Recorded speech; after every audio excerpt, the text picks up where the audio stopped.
The mystical three-headed wizard can answer any question. Hey, how's it going, Lauren? I need a question from the audience. Whose hand is that? Well, that's a good question. What's going on under there? All right, you guys ready? Is the wizard ready? Yes. The question from the audience is, why do chickens lay eggs? Chickens lay eggs because they have sex 5 times every hour, and that leaves lots of fertilization that needs to come out into the world so that the world can be shared. And fertilization is best improved by eggs. Everybody knows eggs can be laid in the dozen. The dozen, like you get at the market. And because there's so many eggs, they can have sex all the time, because everyone wants to eat eggs, so everyone should have sex all the time. So it's really the perfect thing that chickens do by having sex all the time. They're aware that humans want their eggs because they're aware they make the best food. The best food possible. Have you ever had scrambled eggs from chickens having sex? It's incredible. It's the best I've ever had. It's better than women. When you have eggs that are made by chickens that have sex, they're very smooth and they really taste the most fantastic. So we should all have lots of eggs by chickens that have lots of sex. The best thing is if the chicken has just had sex because the egg is already cooked and is really meaty and juicy and filled with riboflavin. Oh, filled with riboflavin. God, that's the right flavor for me. It turns me into a chicken sometimes. It really curls your hair. So if you want curly hair, you should eat lots of eggs made by chickens that have lots of sex. That's good. Oh, heaven. All right, one more question. Anyone have a question for the three-headed wizard? This three-headed wizard can answer any question. Somebody's got to have a burning need to ask a question. What actually happened at the end of Interstellar? Oh, hold on. What was that?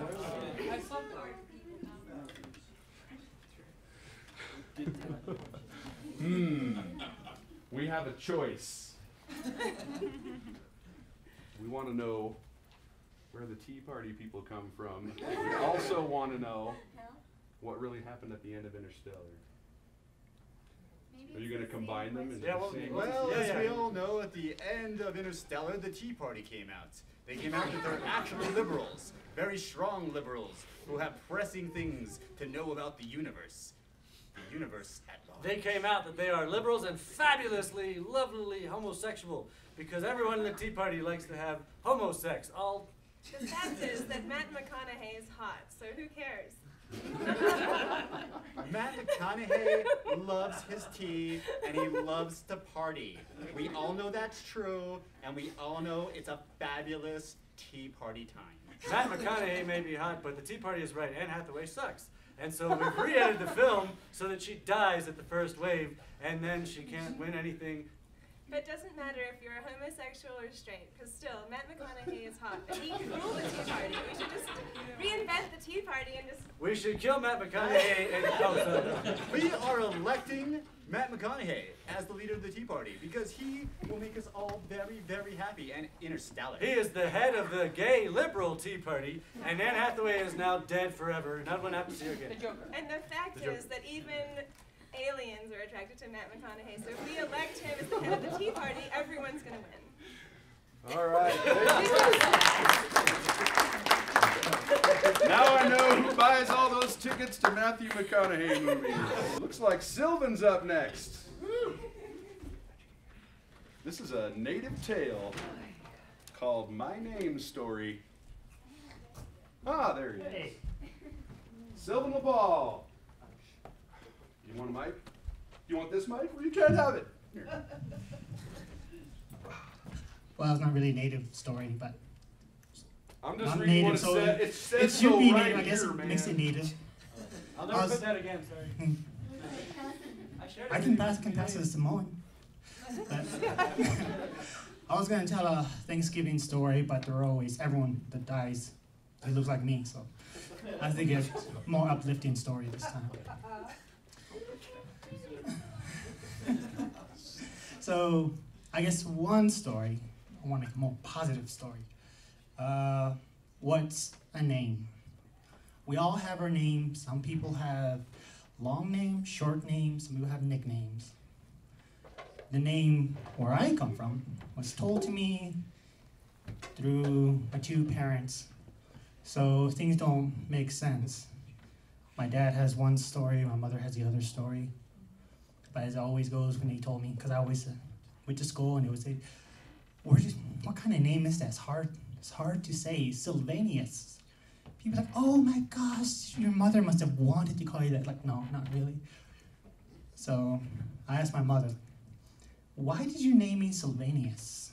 She says, well, before you were born, I was pregnant with you, and she said, I told your dad, like, I want to make him a junior. Wouldn't it be nice, a little junior? My dad was like, no, my son's gonna have his own name. That's why I want to name him after my uncle. And my mother said no, because she thought he was an asshole. She was like, I'm not naming my son after some asshole. So they were fighting, walk on, and my mother's like, all right, what about Adrian? My father said, you just saw Rocky, so that's why it rings a bell. You like that ending? No, not Adrian. And then I was born, and my father's side of the story was snowy, raining, lightning was bursting in the air. My mother said it was during the day, like probably 6 o'clock. And they were still arguing. They're like, and it came to the point where a doctor was like, all right, on this paper here, I need to put whatever name you're gonna name your son. Otherwise, I'm gonna have to put John Doe number 2. I don't know who John Doe number 1 is, but I was almost John Doe number 2. And he saw that they were fighting. He's like, rah, rah, rah, rah. So he's like, here's an idea. He gives him this book. This is a baby name book. Maybe you can find something to put on here. I'll check back to you later. So my mother, my father, they look through it. Oh, what about this one? My mother was like, no, not that one. My mom said, well, what about this one? My dad's like, no, not that one. They're fighting and fighting. Time passed, and the doctor came, and they were still fighting over the baby name book. And the doctor was like, all right, I'm gonna have to put John Doe number 2. My father has this pride. He's like, there's no way I'm gonna have my son be John Doe number 2. So my father came up with an idea. He told my mom, he goes, all right, what if we just do this? We'll get the baby name book. I'll hold it on one side. You hold it on the other side. We'll put it over the counter. We'll let it go at the same time. The book will open, and the page will open, and we'll put our 2 fingers together, close our eyes, and then we'll just put it. And whatever it lands on, we'll just put that, and we'll change it later. My mother thought it was a stupid idea. And knowing my father, knowing me, I get my eccentricities from my father, so my mother, they weren't going nowhere. She's like, oh, all right, fine. They put their hand together with the book, and they counted 3. And then the book opened. And then my mother and my father put their names together, their finger together, and they pushed aside. And there. My father's like, yeah, that's gonna be his name. Whatever, just copy. We'll just make that his name. And they haven't changed it since.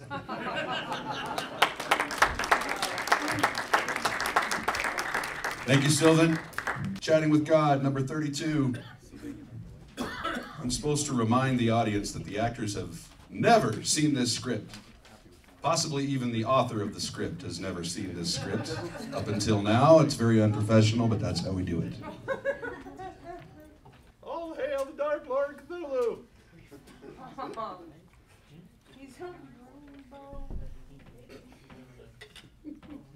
Our rainbow Dark Lord. We're sitting quietly. Oh. Wondering. We could just begin with the title game. She's pushing.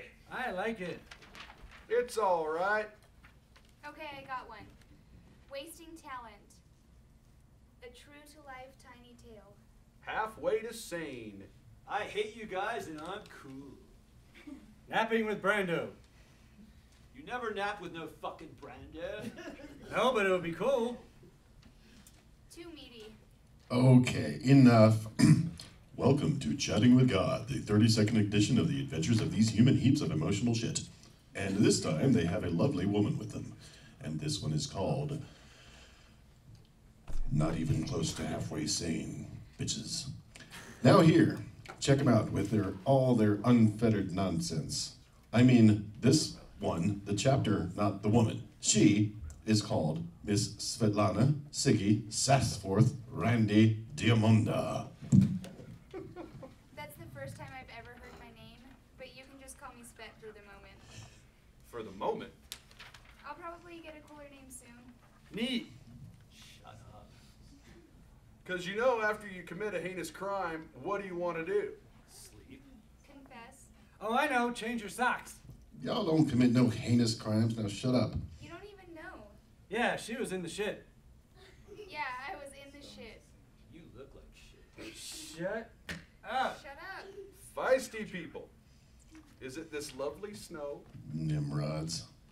As long as I have dignity, I feel like I can live a full life. You are full of shit. That actually sounds reasonable to me. Are you jacking me? No, sir. Speak up! No, sir! Good, then welcome to America. Are you Border Patrol now? Always have been. Raping everybody since I was born. That is so creepy. Shut your mouth or I'll rape you too. Hey, you can't talk to her like that. I can too, I'm border control. And if you ask me why not, I'd say because she's a lady. And you say? I'm border control, I can rape a lady anytime I want. Well, he can say. If people are nicer to each other, they get along better and life is more enjoyable. Thanks, Mohammed. Well, it's true. Who asked you, loser god? Doesn't matter what you do. Yeah.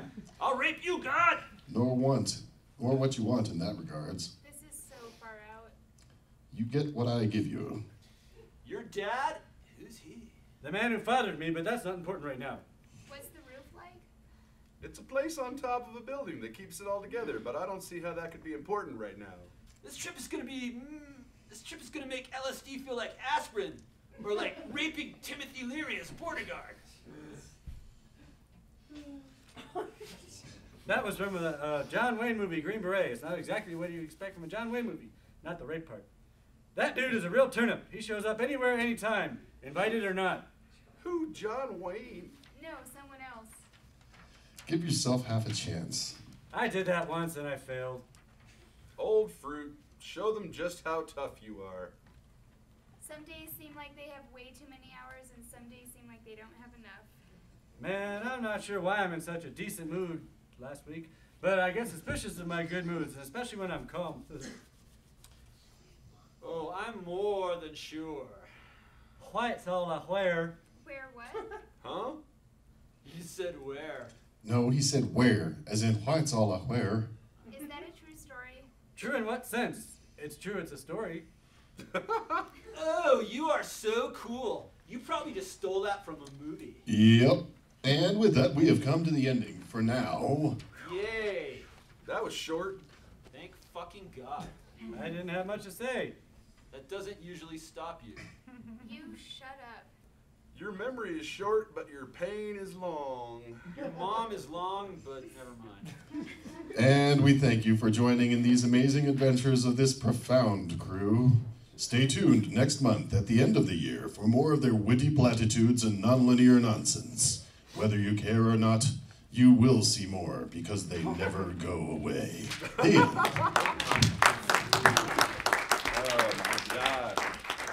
Oh, thank God. We've got some talent coming up on the stage. Christine McKenzie, author and Julesworks loyalist, returns with a rhyme inspired by our flyer, made by Marty Mills, and it's a fabulous one with the laser cat eyes. Yeah. You don't need to stand. Thank you. Those are some sexy cat ears. Okay, this is about a cousin of mine called the laser-eyed cat.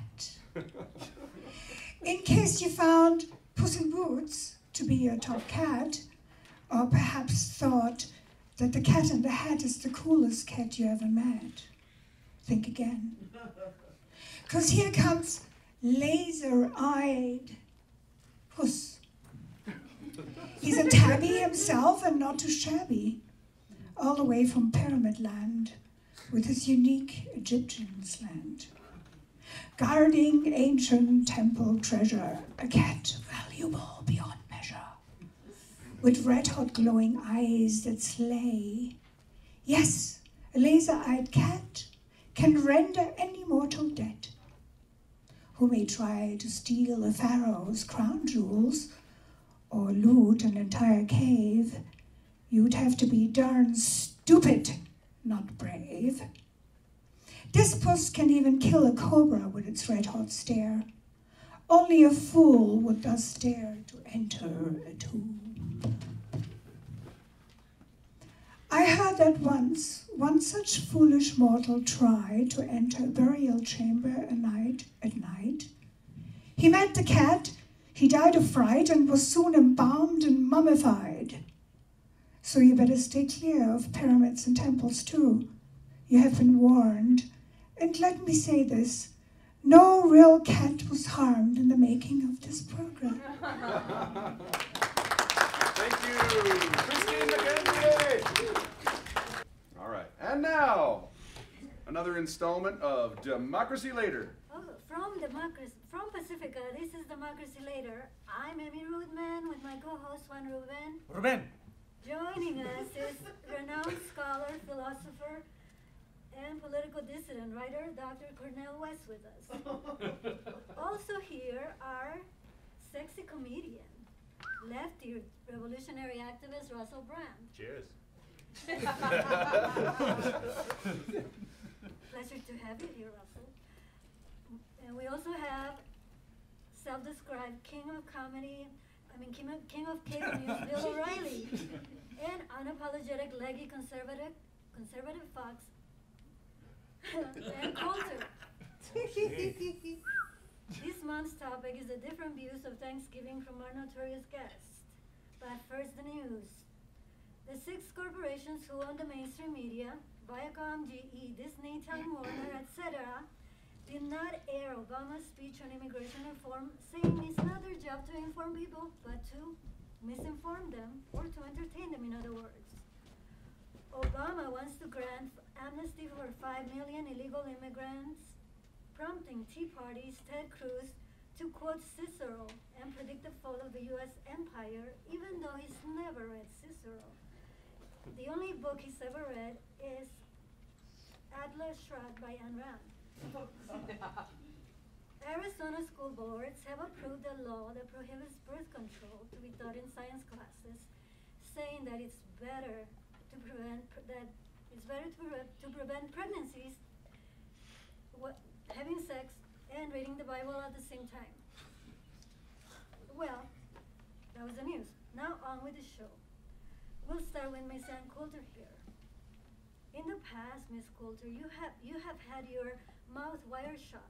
Now why not this year? Well, one less English speaker is no way to celebrate our forefathers who spoke the American language. You Americans genocide our language like you genocided the Indians. You think they like that very fucking much? I fucking doubt it. And Ann Coulter, what is she doing here? I haven't seen her since Tales of the Irrelevant Crypt. What are your plans for Thanksgiving, Mr. O'Reilly? To make fun of indigenous people, hunt Muslims, and prepare for the war on Christmas. Well, Dr. West, it's always an honor to have you here with us. Sorry to see your head shaved. What happened? Oh, Sister And Amy. what are your thoughts on Thanksgiving? Oh, Sister Amy, the trials and tribulations, Sister Amy, we shall overcome, but the sheer perversity that my head was shaved by the Ferguson police. Now, regarding national genocide, when we look at this annual celebration of pilgrims bringing persecution here, we must look at it from all sides. The same way we look at Beyonce. The same way we look at Michelle with that fine wife of his. And we cannot forget the role smallpox played in killing and clearing the land for the progress of predatory capitalism. God creates disease to eliminate the poor who do not support this great nation. Ebola could solve our entire immigration problem a lot faster than President Obama's illegal executive order. What about you, Russell? Tell her something. It's Please. not the illegal orders I'm worried about. It's the legal orders to kill all the turkeys. Don't the turkeys deserve to love and fuck and play like the rest of us? Isn't it? That's why I'm gonna go protest at Plymouth Rock to protest this genocidal holiday. Genocidal holiday? What liberal garbage? We brought the Indian civilization, fast food, and liquor. What more could they possibly want? Oh, I don't know. Maybe economic dignity. Maybe we shouldn't gorge ourselves to celebrate Thanksgiving. The only people giving are the starving people economically in third world countries while they build our iPods so we can ignore them. Free market capitalism is what Jesus taught on the Mount.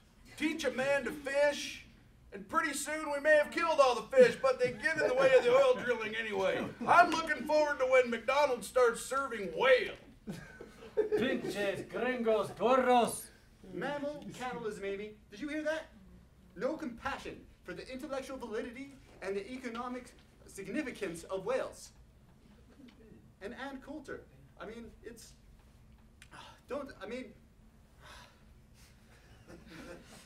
This political culture is so toxic that you can't turn your back on Jabba the Hutt over here. And Ann Coulter, she could jump in a shark tank, and what would they do? They'd make the shark spit her up with an apology note.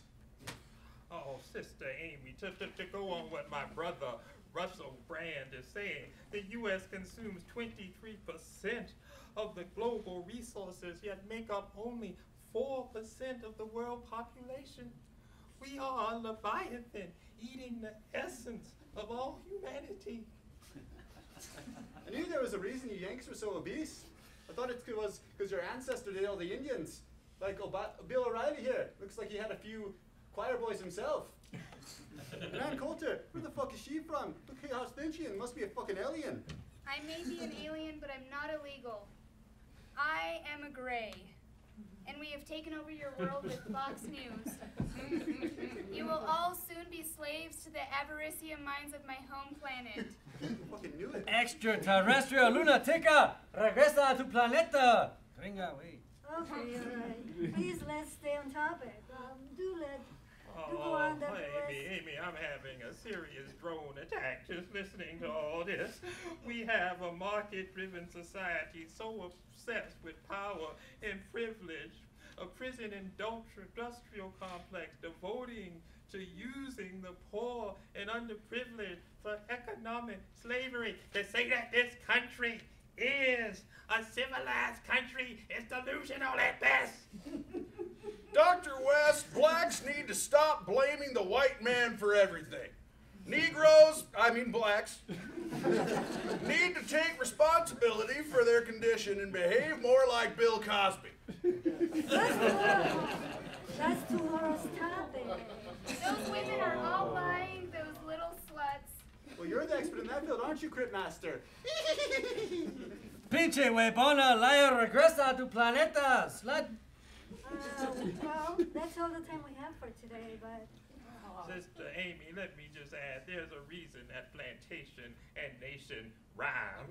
And it is no surprise that in this plantation nation presided over by an oligarchy, it would try to hide its historical genocide. The blame game gets a little old. We gave the Indians casinos. Seems like that was fair trade for corn and potatoes. ¿Qué piensas, Russell? Oh, potatoes. Thank you, great white father. May I have a French fry? Oh, yum. We will end with a quote by Dr. Cornelius. Please do share with us one of your favorite thoughts. Oh, my drone attack is becoming a corporate Mac attack. I cannot be an optimist, but I maintain a small sliver of hope. That was beautiful, Dr. West. And on that note, we thank our guests, well, some of them, for coming and joining us. Thanks to our listeners, engineers, producers, and everyone that makes this show possible. Pacifica. Thank you. Thank you.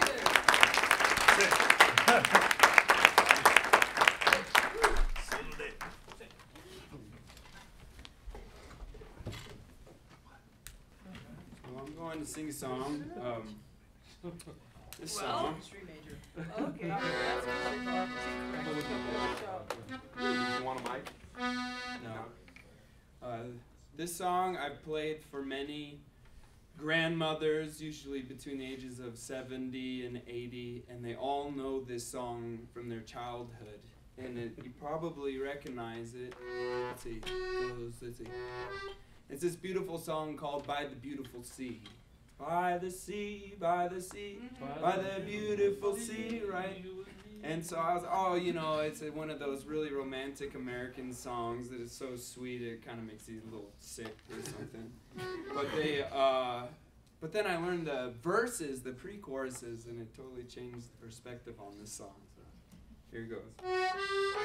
See?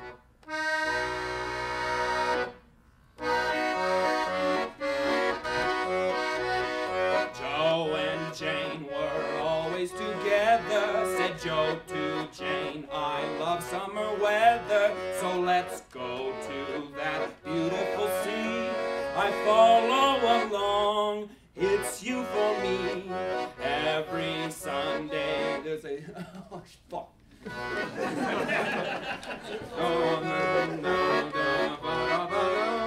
Oh, shit. Totally new perspective. Yeah. It'll come back. Joe and Jane were always together, said Joe to Jane. I love summer weather, so let's go to that beautiful sea. I follow along, it's you for me. Every Sunday I leave my wife at home, say it's business, honey, I'd like to roam. Then you miss your train, get my Ford and Jane and say, come on with me. By the sea, by the sea, by the beautiful sea, you and I, oh how happy we'll be. When each wave comes a-rolling in, we can duck or swim and float and fool around the water, over and under and then up for air. Ma is rich, Pa is rich, so now what do we care? I'd love to be beside your side, beside the sea, beside the seaside, by the beautiful sea.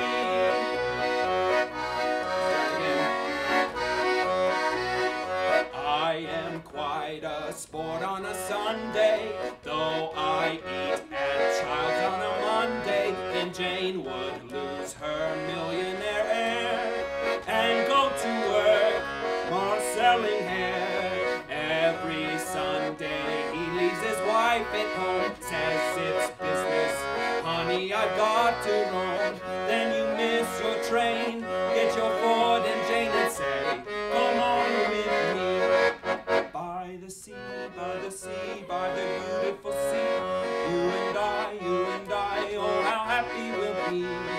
When each wave comes a-rolling in, we can duck or swim, float and fool around the water, over and under and then up for air. Ma is rich, Pa is rich, so now what do we care?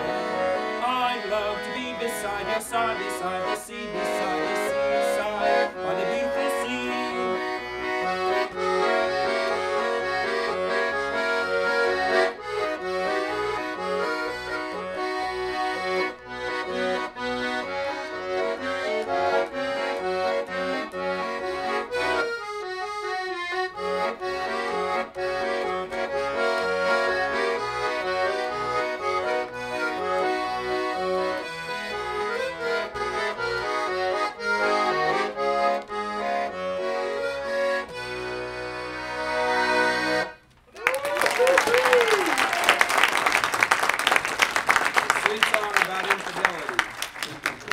Watch Father, the greatest things since the invention of electricity.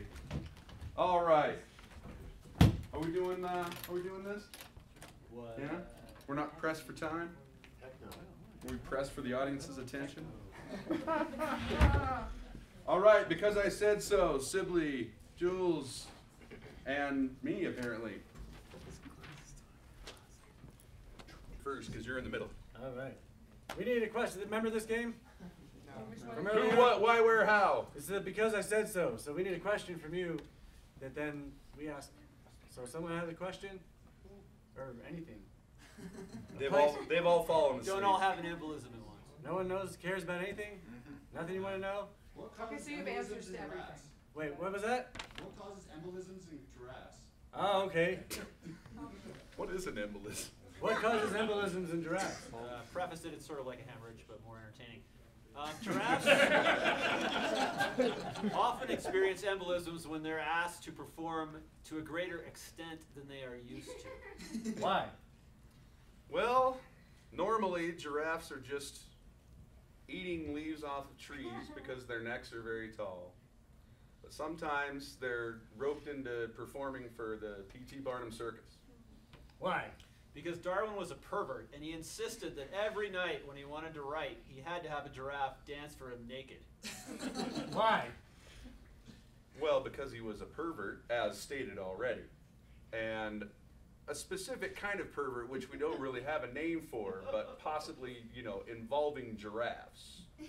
And he would enlist these giraffes for all kinds of wacky, bizarre, and satanic escapades. Why?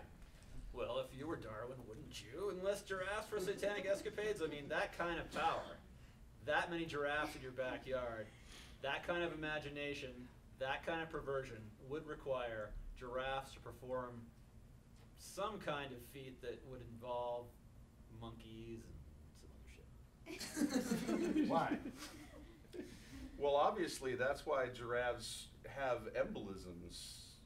Pulmonary embolisms, because they're asked to perform feats which are outside of their evolutionary construct.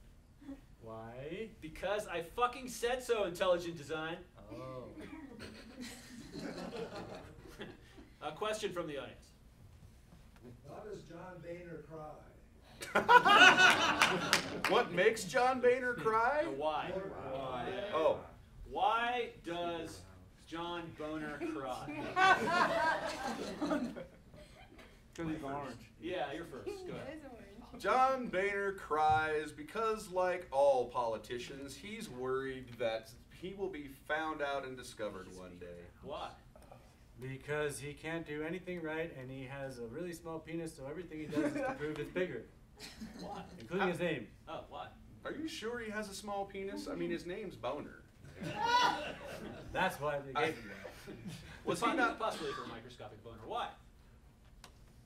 Because who the hell would want to be in politics unless you got a small penis?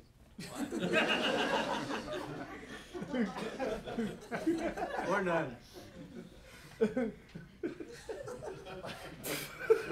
To restate, who would want to be in politics unless they had a small penis? Why? Obviously, everyone in politics has a small penis. Why else would they be in politics? Why? It's just a big dick-waving contest, and everyone's trying to prove that their small penis is bigger than the next guy's small penis. Well, why? Except Bill Clinton. Because it sucks to be a politician and have to beg and steal for money and then have to get skanky interns to do things. And so that's why they're trying to prove that their penises are bigger. Why? And let's wind this up. Because I said so, that's why. One more question, please. Make it a good one. Yes, please. No penises. No more penises. I'm scanning the horizon. What is a penis? What? Why is Nancy Pelosi ugly? No politics. No politics. What's something metaphysical? Yeah. What's the Einsteinian equivalent or opposite of a black hole? Whoa! Did you see Interstellar, sir? I did see Isn't it. Matt McConaughey so hot? Wow! And Anne Hathaway. The Joker. She should be the Joker. Okay, sorry. What was the question again? What's the Einsteinian opposite of a black hole? Oh, thank God I don't have to deliver this one. What is the Einsteinian opposite of a black hole? The Einsteinian opposite of a black hole would have to be the... No. I was thinking more of a giant universal clitoris. Why? Because clitorises are filled with great things and black holes are empty. Why? Because due to time dilation, the clitoris gets much younger as it approaches the black hole. Why? Because if we stay in this theater much longer, 1 hour for us will be 7 years for each clitoris. Why? Because our audience feels like a clitoris right now and has been here much too long. Why? Because they're not getting the pleasure that a clitoris needs. Why? Because not everyone here memorizes their lines. Why? Because we have brain damage. Why? Because we did a lot of drugs and clitorises in our youth. Why? Because those are fun! Why? I don't care and I want to end this right now. He said so! He said so!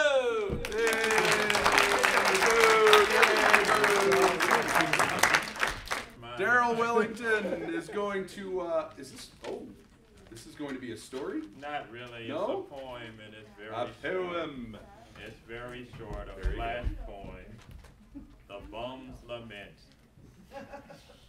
This is the kind of town where the library security guards really care if you nod. I come here to hide behind my face and dream. So what if I shut my eyes? I doze lighter than the most feathery fantasies. I sleep beneath ceilings of luncheon loaf and sauces. I read racing shadows like suckling pigs. Tables, chairs, shells, ducks, porticos, ostriches. I visit stellar palaces filled with plates of olives, like wreaths for the King of France. The ferocity of the fantasy, Dickensian. The vividness of my epiphanies, blood, hope, lonely lunatic losses, Shakespearean.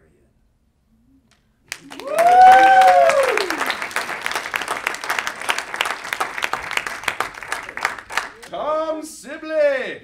Yeah, I don't even get introduced anymore. That's how much they care. Lunch and Loaf brought to you by the Donner Pass Restaurant.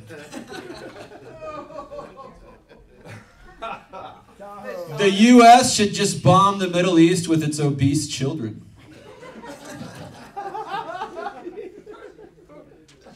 Americans are obese because they consume 23% of the world's resources. It's funny because it's true. It's funny because they're fat. Manson can marry, but no conjugal visits. Shit got really crazy last time.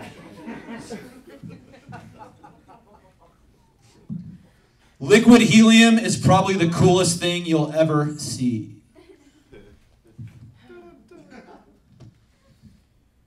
The hospital was laughing all the way to the organ bank. Gas is cheap. We must be killing the right people. The Ebola epidemic lasted one news cycle. Excuse me, I have to zip up my fly.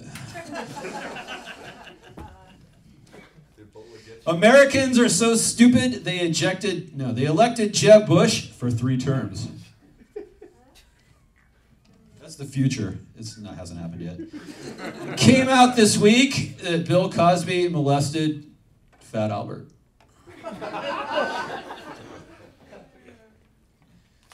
So, Bill Cosby. It's interesting how that whole thing came about. A stand-up comedian mentioned that he was a rapist, and now he's a rapist.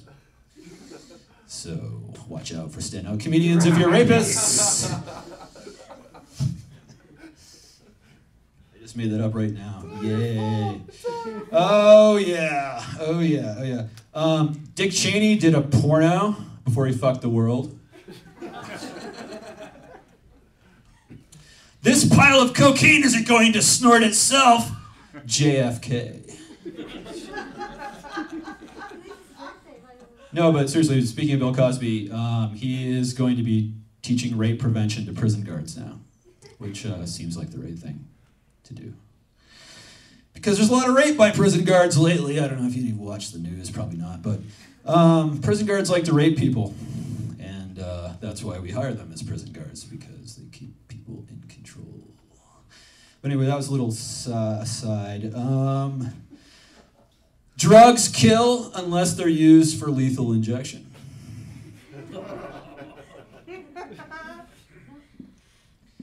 A recent scientific study has concluded that racism is due to color frequencies entering the eye at different speeds.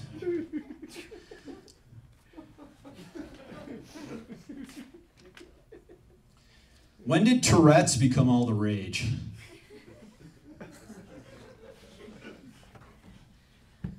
Now that we have ISIS, Al-Qaeda, or jihad bins.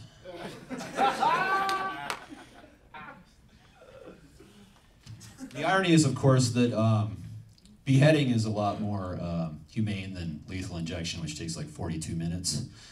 Whereas you can just have a Muslim whack your head off in like 6 seconds, which is what obviously Saudi Arabia has been doing for a while, but no one gets upset about that, so I don't know what I'm talking about that. It's gonna kind of like talk shit and stuff. All right. Oh yeah, I dated this stripper from Mensa. She used to flash her wits at me. Yeah, that was pretty stupid. Last time I dated a Republican, she wanted me to smear her with fracking fluid.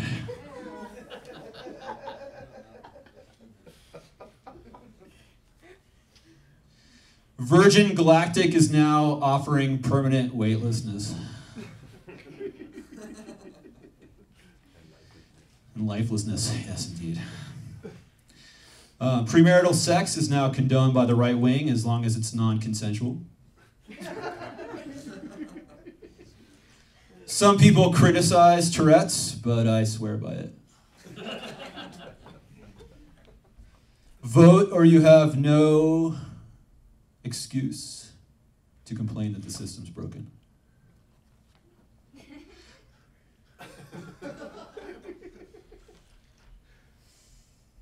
All right, wrap this up quickly. So who's seen Soylent Green in this audience? Raise of hands, then you'll understand this last joke. Gas prices! They're made out of people!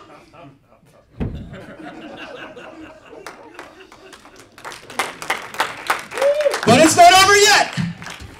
We still have a few songs, because we always end with songs. Canines go crazy about sebaceous glands. When the blood fills your eyes like a big pizza pie, that's Ebola. Blinded by the whites, locked up by a douche, you know, the ruler of the whites. That wasn't funny. You had to have a flu shot, did you? All your friends were so knocked out. I brought the plague back from Africa.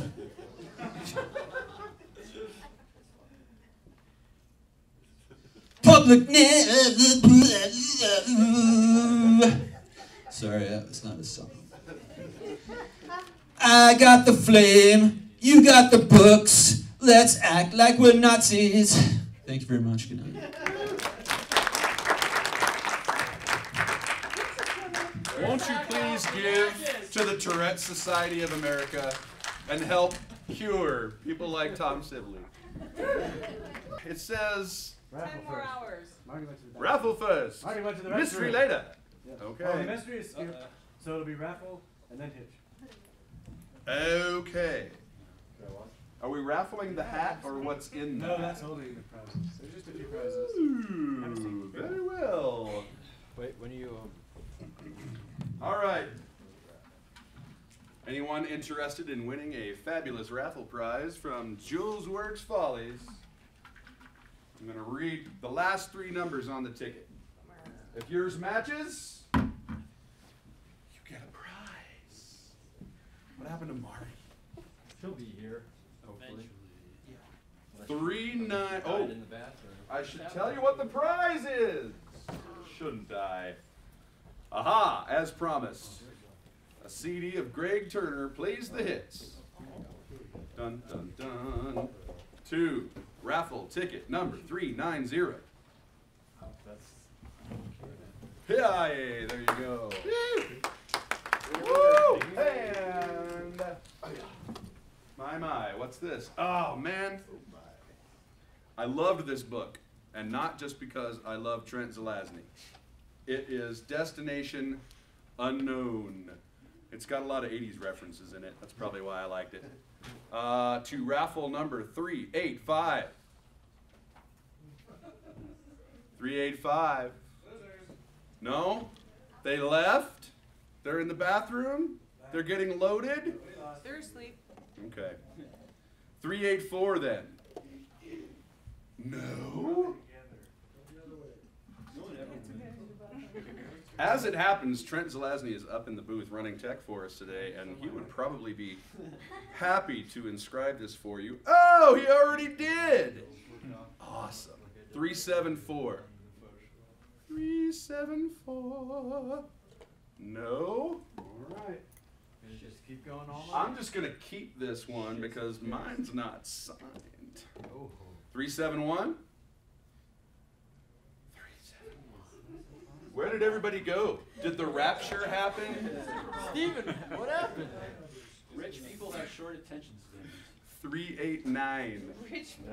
Hey! All right. There you go. I trust you. Yeah, pretty much all you have to do is pretend you won.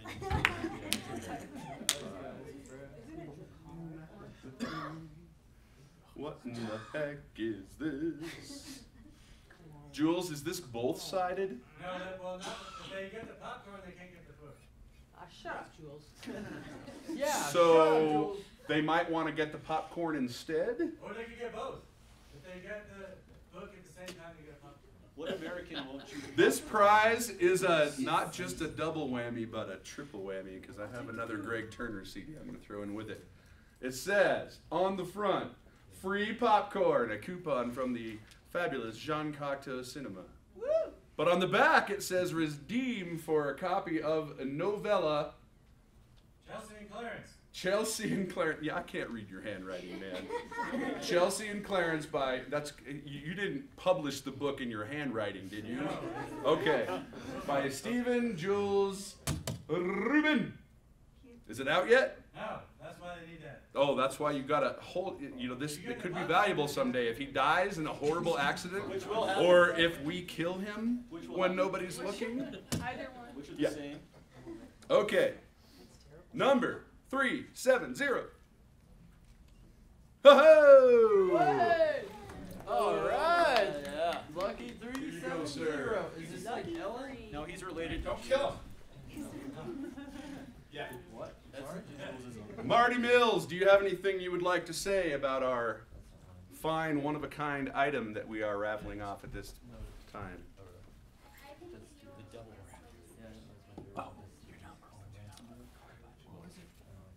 Okay. Dude, did you guys call some raffle ticket numbers off? We did, but... Did anybody not claim something? Yeah. Yes. That's my number, probably. Many have, well, yeah, but they were given to other numbers. But this is the final... But I had to pee really bad. This is the final raffle prize, sir. And the most coveted, I'll have you know. This is a handmade, hand-bound exercise in what they call, what was it, the exquisite corpse? Where all the members of Julesworks that were at practice that night made segmented pictures of unusual and monstrous things. It's really cool. Actually, oh, and it's the first of 10. A limited edition. You may see, but do not This is Damage. damage. Do not insert. Damage control. Really quickly.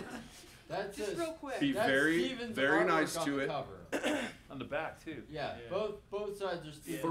381. This is a Is great. it you? This is It looks like a 7. 381. On the off chance anybody from the Julesworks Follies ever becomes famous, this could be a collector's item. Yeah, Steven Jules. Not gonna happen. Oh yeah, it's signed by everybody too. I No, forgot. that's not. Like by me. All right, here comes another number. I know, but I Come want on. to run well. It's not gonna happen.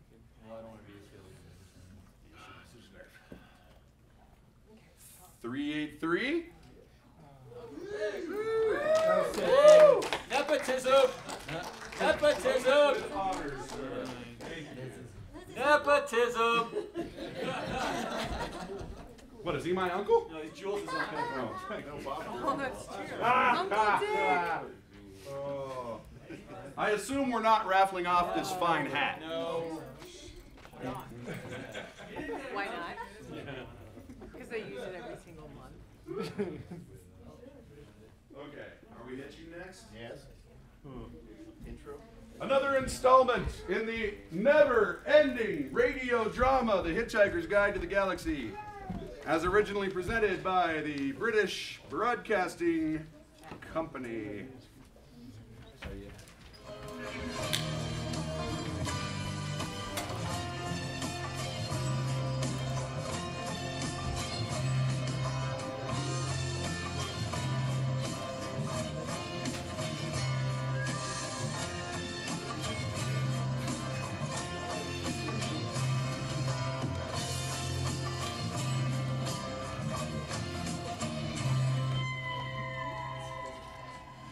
We left off with our heroes, Ford Prefect, Zaphod Beeblebrox, and Trillian having been stolen off. Or did they abandon their friend, Arthur Dent, leaving Mr. Dent to find himself somehow on the surface of Magrathea, where he was shocked by the presence and name of Slarty Bartfast, who Arthur had thought was long extinct.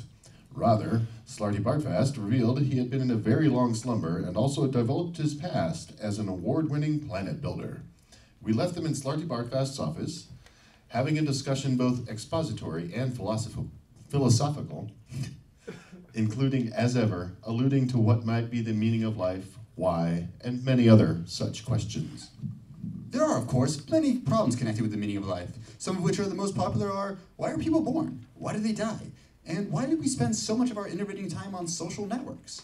Many of millions of years ago, a race of hyper-intelligent, pan-dimensional beings got so fed up with the constant bickering about the meaning of life, which used to throw up their favorite pastime of Brockian ultra cricket, a curious game which suddenly involved people hitting each other for no apparently reason, and then running away, and they decided to sit down and solve the problem once and for all. And to this end, they built themselves a stupendous supercomputer, which was so amazingly intelligent that even before its database had been connected up, it started from first principles with, I think. Therefore I am. And it got as far as deducing the existence of rice pudding and income tax before anyone managed to turn it off. Could a mere computer solve the problem of life, the universe, and everything? Fortunately for posterity, there exists a tape recording of what transpired when the computer was given this particularly monumental task. Arthur Dent stops off and started Bartfast's study to hear it.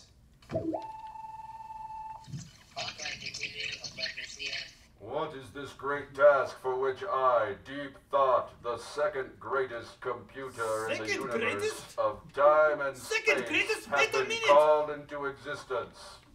Well, oh, computer, your task is to calculate... No! Wait a minute! This isn't right, Deep Thought! Speak, and I will hear.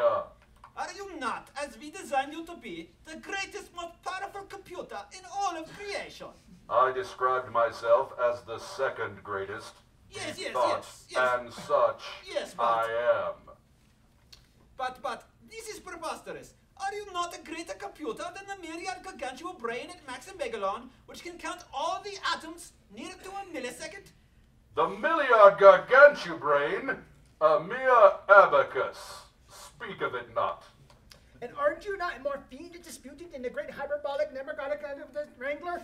Which The character? great hyperbolic omnicognate neutron wrangler can talk all four legs of an Arcturan megadonkey, but only I can persuade it to go for a walk afterwards. Molest me not with this pocket calculator stuff. Then what is the problem? I speak of none but the computer that is to come after me. Oh, come on. I think this is getting unnecessarily messianic. You know nothing of future time, and yet in my teeming circuitry I can navigate the infinite delta streams of future probability and see that there must one day come a computer whose merest operational parameters I am not worthy to calculate, but which it will be my destiny, eventually, to design. Can we get on then and ask the question? Speak. Oh, deep thought computer. The task we have designed you to perform is this. We want you to tell us the answer. The answer? The answer to what? Life! The universe! Everything! Tricky. But you can do it. Yes, I can do it. You can! That is the answer. A simple answer. Yes, life, the universe, and everything. There is an answer, but I'll have to think about it.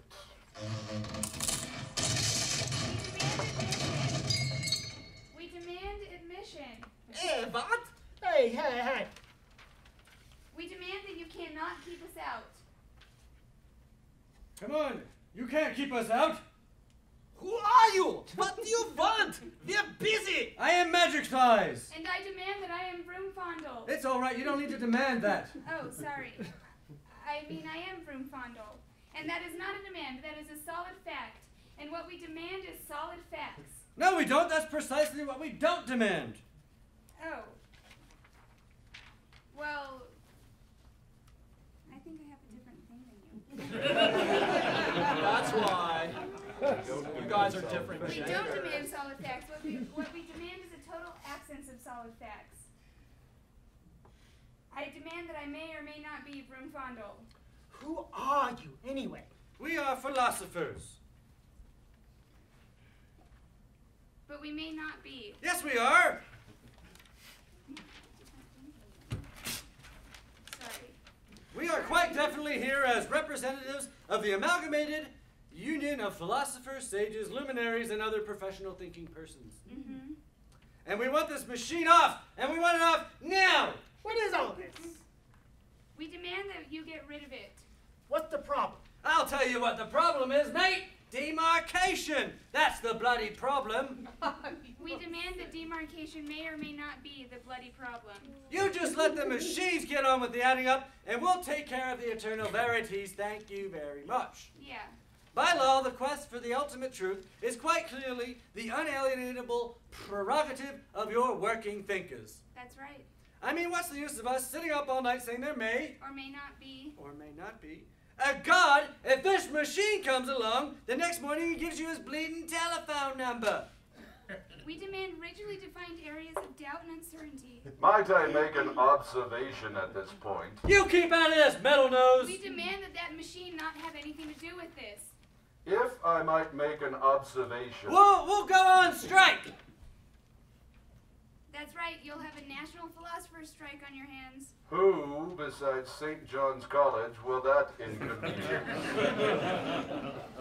Never you mind who that'll inconvenience, you box of black-legging binary bits. It'll hurt, Buster. It'll hurt. If I might make an observation, all I wanted to say is that my circuits are now irrevocably committed to computing the answer to life, the universe, and everything.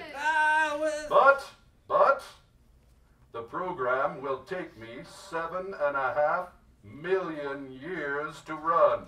7.5 million years? 7.5 million years? Mate, what are you on about? Yes, I said I'd have to think about it, didn't I? And it occurs to me that running a program like this is bound to cause sensational public interest. Definitely. You can say that again. And so, Any philosophers who get a head start are going to clean up in the prediction business. Prediction business? Obviously, you just get on the pundit circuit. You go on all the chat shows, Jon Stewart and Bill O'Reilly. Get on all the popular blogs like the Huffington Post and violently disagree with each other about what answer I'm eventually going to produce. And if you get yourselves clever agents, you'll be on the gravy train for life. Bloody hell, that's what I call thinking. Here, Broomfundle, how come we never think of things like that? I don't know. Perhaps our minds might be too highly trained, Magic Thighs. What will happen next time? Will we hear more from these weirdos? Where on earth are Arthur Dent and his pals? Is he whining? Will there be pan-galactic gargle blasters to set us free? Come on, join us at the next Julesworks Follies on Tuesday, December 30th at 6 p.m. Our year-end blowout to find out what the answer to these and many other questions will be. Thank you.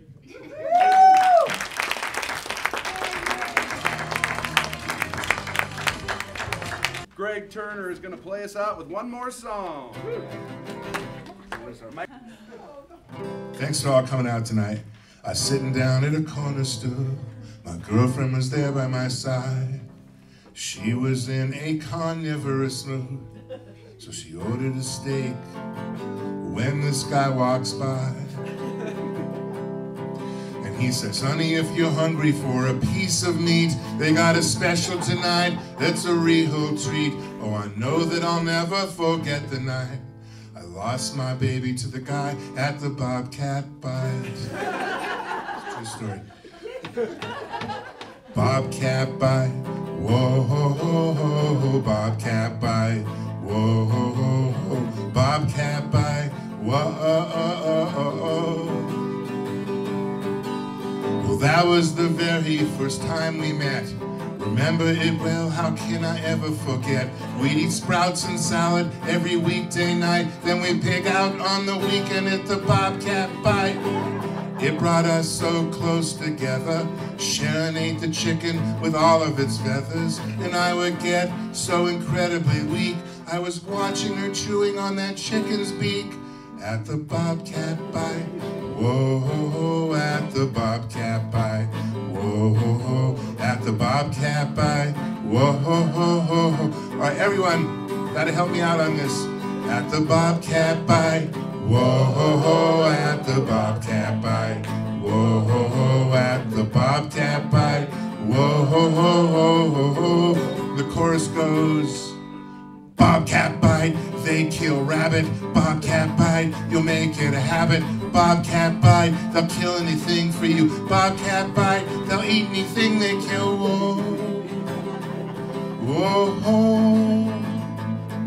Whoa, at the Bobcat Bite.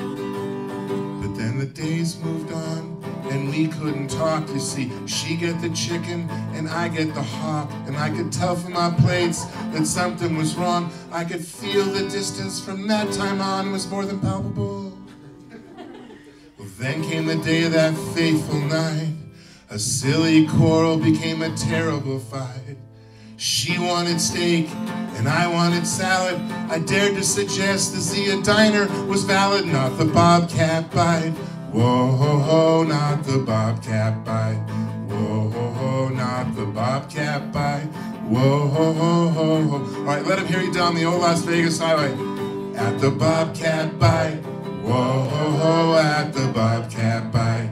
Whoa, at the Bobcat Bite. Whoa. One more time, louder. Down at the Bobcat Bite. Whoa, at the Bobcat Bite. Whoa, at the Bobcat Bite. Whoa. Acapella now, honestly. Down at the Bobcat Bite. Whoa, at the Bobcat Bite. Whoa, at the Bobcat Bite. Whoa. That wasn't bad. Bobcat Bite, they kill rabbit. Bobcat Bite, you'll make it a habit. Bobcat Bite, snake and a lizard. Bobcat Bite feels good down your gizzard. Whoa.